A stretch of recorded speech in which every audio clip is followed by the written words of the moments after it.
everybody, me and Dean back at you with another video, and today we're back to the various varietal series. This is going to be part 2 of the Chardonnay episode. I've got 6 Chardonnays in front of me. There might be more, but this could be all. We'll see. And today I've got an exciting little side-by-side to start with here. I'm going to start with an Unoaked Chardonnay from BC, French family release Chardonnay from a Little Engine, and a Mer Soleil, which is probably the exact opposite of that wine. Those of you that are part of the ABC club that know what Mer Soleil is probably just recoiled like Linda Blair from The Exorcist when Max von Sydow walked in. Yeah, my head's gonna turn around in a minute. So yeah, this is like an unoaked Chardonnay with a butter bomb. This is basically probably the wine or the style that created the ABC club. It is unapologetically oaked. It is unapologetically rich and round, and some people would say disgustingly so. I used to really love this wine. I'm drinking it a lot now because my tastes have changed a little bit. They've softened a little, but it's still probably a good wine. I'm looking forward to tasting it. So, that being said, I'm actually going to put these, a Corvette in one of each of these. I'm going to try the unoaked one first because I don't want the oakiness of the Mer Soleil to influence the French family release. I'm sure I had this wine up in the Okanagan. We were at Little Engine in June, I think. And I'm sure I reviewed it then too, and I'm sure I liked it, but let's, in context of this video, let's try it again and see if I agree that it's still absolutely delicious. And again, I have a bias. I like my Chardonnays oaked. Ones that are unoaked should be in that. I still like them if they're well made, and this is well made, but I'm more of an oaky Chardonnay guy. Let's see how these two compare.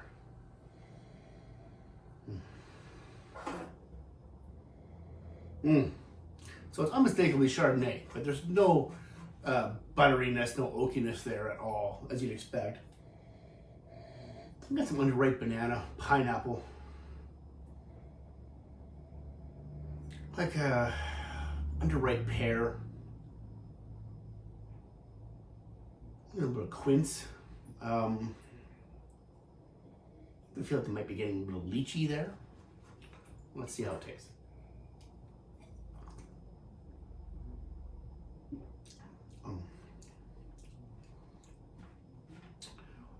I probably said the same thing when I reviewed this wine in my Okanagan trip video.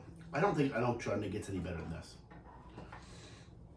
It lacks all the oak. It lacks all the butter. ABC crowd, this is your wine. Go get this one. This is delicious. It is really nice. It's not my style, but it is delicious.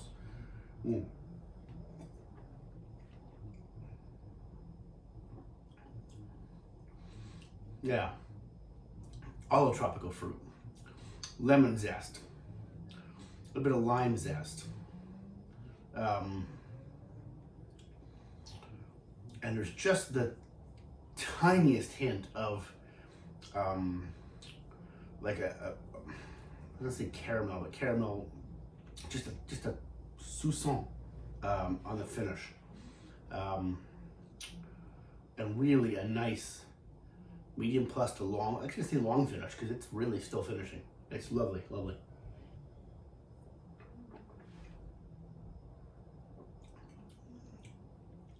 And it's got a bit of herbaceousness to it, a little greenness to it too. When they come through on the mid palate. That's a lovely wine. That is, that's 91 points for me. I should have looked back and seen when I scored it in the Okanagan. I'm sure this is the same wine we tasted when we were sitting at Little Engine. I probably gave it 91 or 92 points. I think it's right there. It may have been 92 then, 91, I'm not sure. But right there. But 91 points is a real fair score for that one. All right, so here we go. Mer Soleil, meaning sea and sun, takes its name from our coastal setting where sunny skies mix with gusting maritime winds and so much oak it will make you puke. Oh, sorry, I misread that. This wine is produced from hillside vineyards in the Santa Lucia Highlands, whose dramatic weather provides ideal conditions for growing Chardonnay. All right, so I haven't had one of these in a couple of years. The last couple times I've had it, now again, so this was from the Wagner family, family of wines, Camus, and it was, like their Cabernet, it was unapologetically oaked. That's fine. Not everyone likes that style. Not everyone likes Cabernet. But they did sell this winery to, I don't remember who, someone else. So it's not from Camus anymore. And that was 4 or 5 years ago. And I kind of found that after it left, it wasn't quite as great. So I'm not smelling as much butter as I did before. It's really, the nose is much more muted than it used to be. It used to be just a punch in the face glass of wine. But there's still some butterscotch there. There's some red apple, lemon, maybe Meyer lemon, tangerine, and hints of vanilla, but not as in your face as it used to be. Let's see.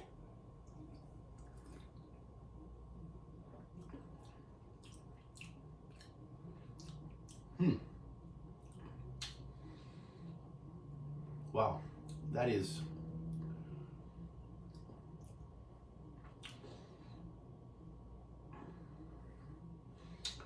really nice, and yet it's not that oaky at all. Did I switch the glasses?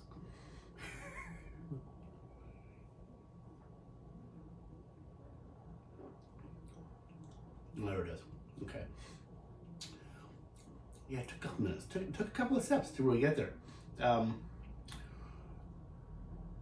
Wow, that's actually the best Mercedes I've had in quite a few years. 2020, right? Wow. And the French family was 2020 as well, I think. 21 maybe, 21. So, I'm actually a little surprised how good that is. Really rich and round palate.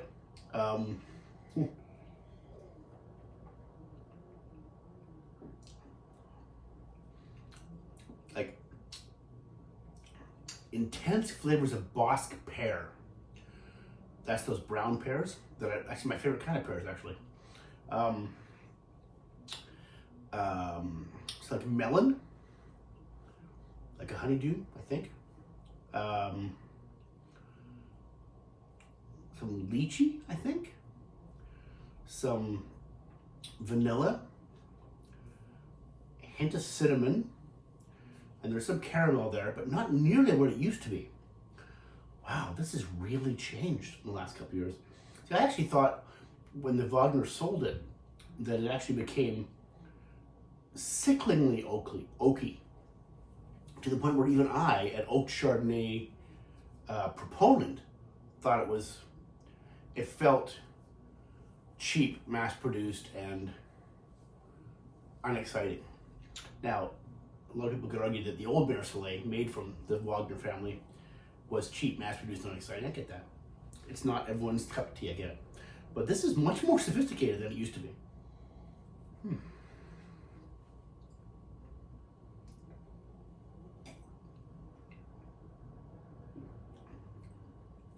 Really fruit forward, a lot of pear. Yeah, there's some butterscotch caramel that comes through in the mid palate and comes on the finish as well. And red apple really shows up there too, like Asian pear. Pineapple shows up on the finish, and it has a very medium plus to long finish as well. But it doesn't finish like oak like it used to. Like it used to be, you knew you were drinking Mercedes. I mean, you just knew it. I knew it. Everyone knew it. But it's better now. Wow. Interesting. Yeah, I mean, that's much more fruit forward and much less intense oak on this bottle. Maybe it's just this vintage, maybe it's 2020. You know, I haven't really researched wines from the Santa Lucia Highlands in 2020. But that is a lovely wine. I'm going to give that 91 points as well. And it might deserve 92. But I'm going to stick with 91. These are both spectacular wines, completely different. I promise you I was going to bring you some different wines, different styles. I have done that. We've got some wine from New Zealand here, kind of a fairly cheap one from Chile I'm looking forward to tasting. Also a fairly cheap one from South Africa. And this is from Willamette Valley, I think, right? Yeah, Unoaked Chardonnay from Willamette Valley, 2017. So I'll try that one next and we'll see how it compares with the Unoaked Chardonnay from Vancouver, British Columbia. Okay, I got 3 more to try right now. I'm going to start with South Africa here. I'm going to use my fancy schmancy new Coravan to do it. This is the Model 11. I just got it yesterday. It's pretty awesome. It's got Bluetooth. There's an app where you can select. Anyway, so you can select the glass. You can select the. It's not like the other Coravans where you manually stop when you're done. This one actually pours the amount you want. And I think I have it set for about 2 ounces. So let's see. I don't have to do anything. It's already on. I'm just going to fill up the glass and so this is, you have the option of a sip or a glass, and the sip you can decide how big the sip is too. And I think I have it set for about 2 ounces. But it's just going to keep going until it's there. And that's it. It's done. It knows when to stop. Isn't that cool? Oops. A little splash there. And then you just pull it off. Make sure I don't mess this up. It's brand new. This was a weird shaped bottle. I was wondering, I was a little afraid to do this one because I'll show you. Well, you can see there how big the top is, compared to a normal bottle. It's got a really funny top, but it is a cork, so. And I've even got a screw cap here. I'm even going to show you how to do a screw cap one. And I say, open the bottle. Put the screw cap thing on, just like that. Tighten it up. And then just put it on like normal. And pour. So obviously when I remove the screw cap here, a little bit of oxygen is going to get in. Can't avoid that. So you can't put these ones away for years like you can with a normal Coravan bottle. They say about 3 months. But still, you got a nice screw cap bottle of wine you want to drink and enjoy over the next few months. Oh, so that's interesting. When I pull it back up, I get a little bit of a splash. I'll have to remember if it's probably user error. I'm probably not doing something right. Anyway, for now, I'm going to start with these two. So I got a couple of fairly cheap ones here, I think. So I got a Boschendal 2020. Look at that. It stands up without a stand. Boschendal 2019 Chardonnay, excuse me, from South Africa. Now, I have enjoyed many South African Chardonnays, especially from Stellenbosch. Love the region of Chardonnay. This one is from the Western Cape, so it's not quite as focused. The Western Cape's a bigger region. And this is cheaper than a lot of the South African Chardonnays I have enjoyed in the past as well. But I don't know if you guys that like South African wine have been out to try to find some. Good luck. One of the things, I had a guy at Liberty Wines tell me that they just can't source a lot of wine from South Africa right now. It's just the global pandemic and all the supply chain issues have not ceased yet when it comes to South African wine. So I just got this at my local liquor store. I think it was $21, something like that. Of course, I'll tell you when I put my score up in that. Well, that's a medium minus intensity of nose. Not a whole lot there. Smells like a sea smoke. There's a little bit of oak, a little bit of vanilla, some baking spices, maybe a little bit of melon. Yeah, so it's not a very expressive nose. Let's see how it tastes.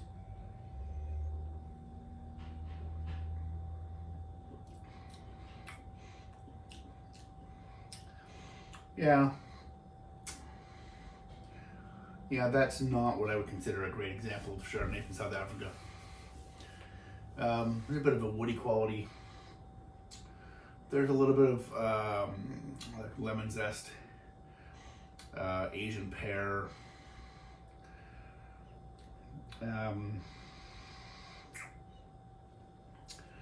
Let's see what it says here. These Chardonnay grapes were hand harvested, pressed, and fermented in a cool cellar to preserve the graceful citrus and tropical fruit flavors.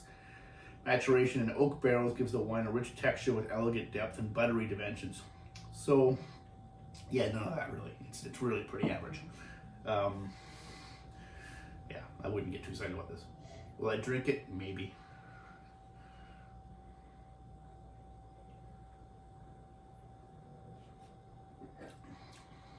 Yeah, it's not a horrible wine. I've had worse. Not a lot though. I'd give that 80 points. It is quaffable. I probably would use this to cook with. It's not, it's not unusable, but I'm not gonna open that up and drink it for sure. Okay. So here we are on 2021 Carolina Reserva Chardonnay from Santa Carolina in Chile. Another cheapie. This was even cheaper than that one. And I have extolled the virtues of Chilean wine on this channel many times. It's probably not a region in the world where you're going to get better bang for your buck on a pretty consistent basis. Another one that's really medium intensity in the nose, though. It's not jumping through the glass. A little bit of like bruised banana, pear, and citrus. Not much in the way of oak that I'm getting here. And one of those Reserva Chardonnays for $15 or whatever it was. A little more than that, probably. All right, let's see.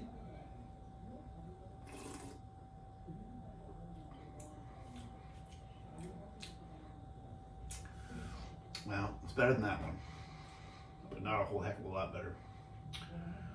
I'm not having a whole lot of success with Chardonnays. Hope this next one's good.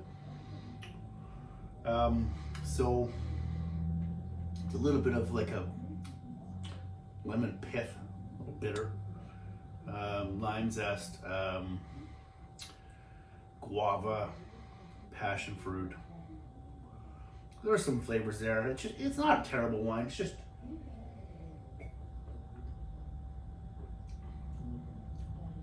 it's not very interesting. It's not sophisticated. It's just a very basic example of Chardonnay. I'd give that 83 points. It's fine. I would drink that one before I drink the one from South Africa. I'm not sure I'd drink either one of them. Now, let's try again. Now we're unoaked here. 2017 Centerstone Unoaked Chardonnay from the Willamette Valley. Let's see how this compares to the lovely unoaked Chardonnay we had from BC the other day.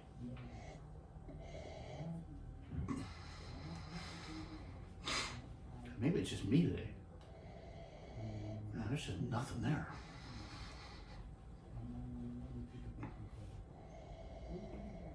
Well, on the nose, this is the most muted of the three.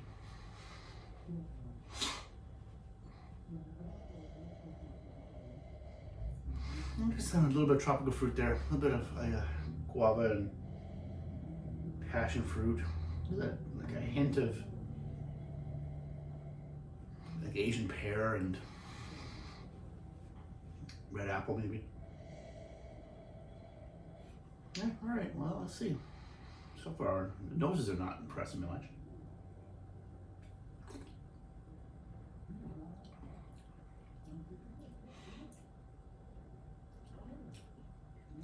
Wow. That might be the worst of the three. So, I don't know. To me, that's what unoaked Chardonnay usually tastes like. Nothing. Not even close to the lovely French family reserve we had from Little Engine earlier in the video.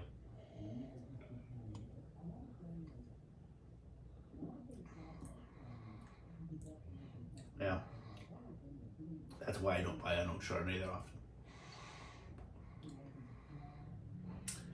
I mean, I can't get excited about that at all. Willamette Valley is known for its great Pinot Noirs. You can make a great Pinot Noir, you can make good Chardonnay, usually, right? But there's nothing like a really good Chardonnay, and this is nothing like a really good Chardonnay.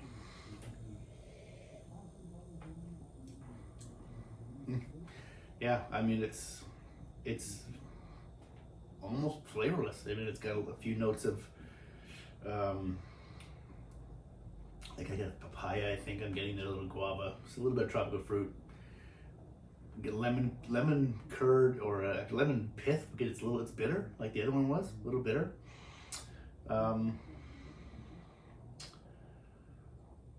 Yeah, I would give that 80 points as well. It is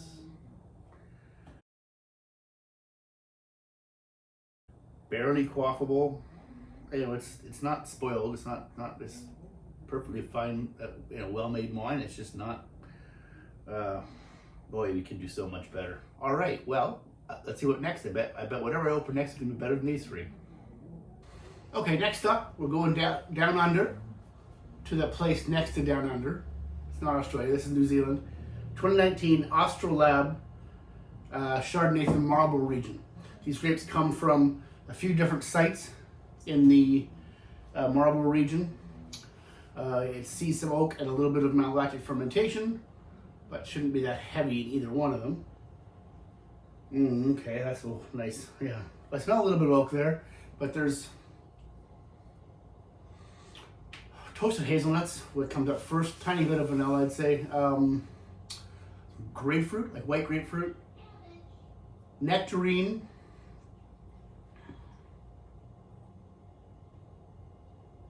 Yeah, it's a little bit of whetstone. All right, let's see what it tastes like.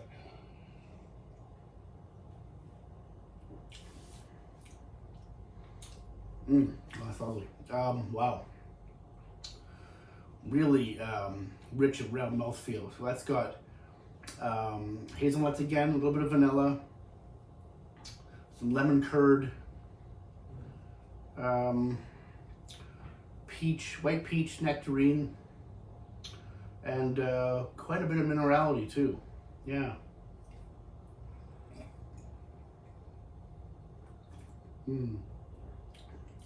That is lovely. That is really good. Wow.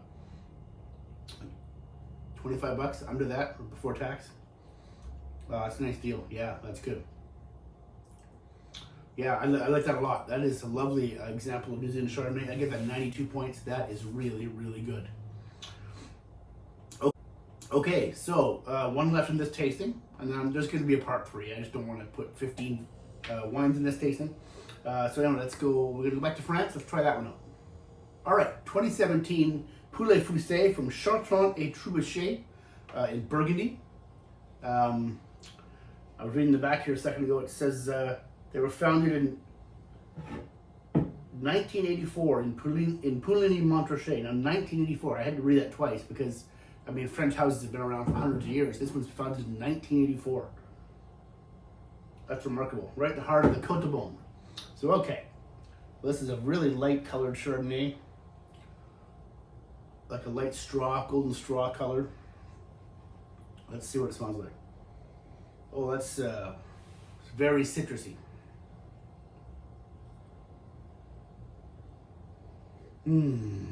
Yeah, like lemon zest, white grapefruit, really medium minus expression, pretty muted.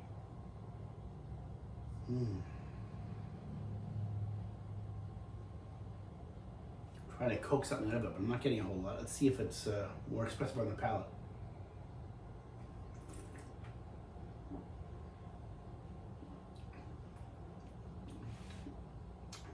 Well, it's more expressive on the palate for sure. Still very citrusy. Very high acidity. Yeah, if you're a acid freak, you're gonna like this Chardonnay. Wow. Very tart, like a very tart, again, lemon zest, grapefruit zest.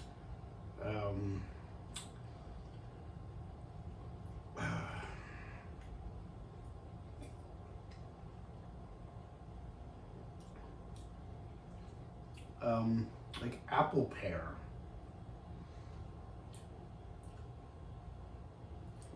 You know, the little bit of tree fruit. The other flavors are there, and I wonder if this opens up a little bit. It just needs to open a little. 2017, 6 years old. It's not bad. It's a good wine, but it's not it's not as good as the Marlboro one. It's not as enjoyable. It's not as drinking as well now as the 2 year younger Marlboro. Maybe it gets there.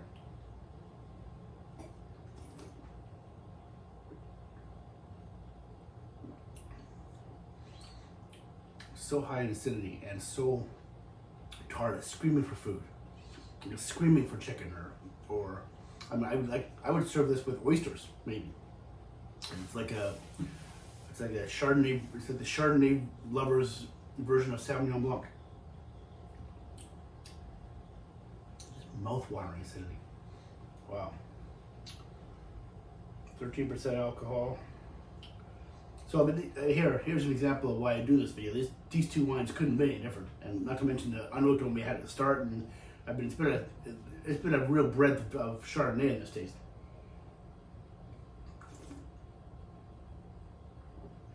And there's very little. There's very little they can really discern other than the citrus. There's just a hint of underlying caramel, but I mean, it's just you gotta really look for it. Medium plus finish, but it's a very tart acidic finish.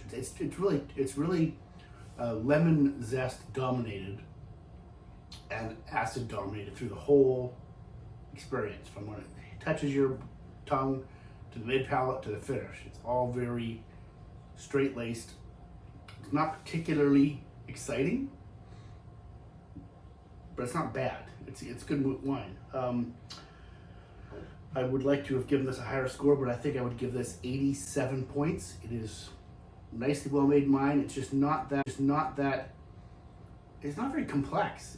It's a citrus. Interesting. Okay, so yeah, I'm sticking with 87 points there. Okay, that's the end of this video. I will do a part 3 in Chardonnay. I'll wait a little while until I get a few more. I know I still have a Chilean Chardonnay in there, and I have a few other ones to try. And I'd like to get something from Italy and Germany. There's a couple other countries I'd like to represent for my next video. So stay tuned for that. Stay tuned for my rosé video. The first episode of rosé video coming up soon.